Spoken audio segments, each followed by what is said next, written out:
문재인 대통령이 신년 기자회견에서 정부의 개헌안 발의 가능성을 밝힌 것을 두고 정치권에서 논란이 일고 있습니다.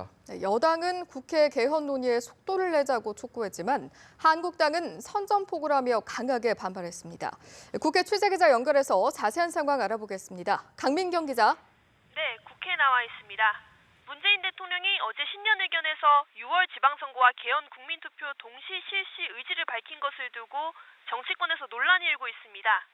민주당은 6월 지방선거 동시 개헌을 위해 2월 중에 국회 개헌안이 반드시 마련되어야 한다는 입장을 밝혔습니다. 우원식 원내대표는 오늘 오전 최고위원회의에서 국정계획의 후속 조치를 뒷받침해 나가겠다면서 2월 중에 개헌안을 만들어내기 위해 개헌특위를 가동하겠다고 말했습니다.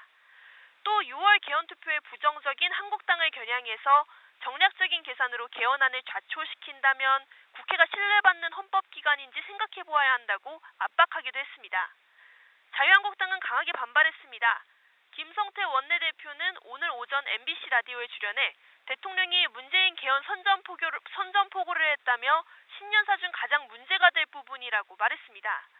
또 여야가 개헌특위 활동을 연장하기로 한 지 이제 막 2주일이 지났다면서 문 대통령이 국회를 패싱하겠다는 선언을 한 셈이라고 비난했습니다.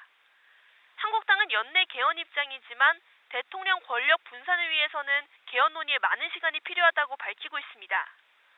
국민의당도 문 대통령의 개헌 의식이 우려스럽다고 말했습니다. 김동철 원내대표는 문 대통령이 개인적이라는 표현을 내세우며 4년 중임제를 선호한다는 의지를 노골적으로 드러냈다고 비판했습니다. 네, 그렇군요. 한편 오늘 조명균 통일부 장관과 한병도 정무수석이 국회를 찾아 야당 대표를 만났다고 하는데 관련 소식도 전해주시죠. 네, 조명균 통일부 장관과 한병도 전무수석이 10시부터 안철수 국민의당 대표와 홍준표 한국당 대표를 잇따라 찾았습니다.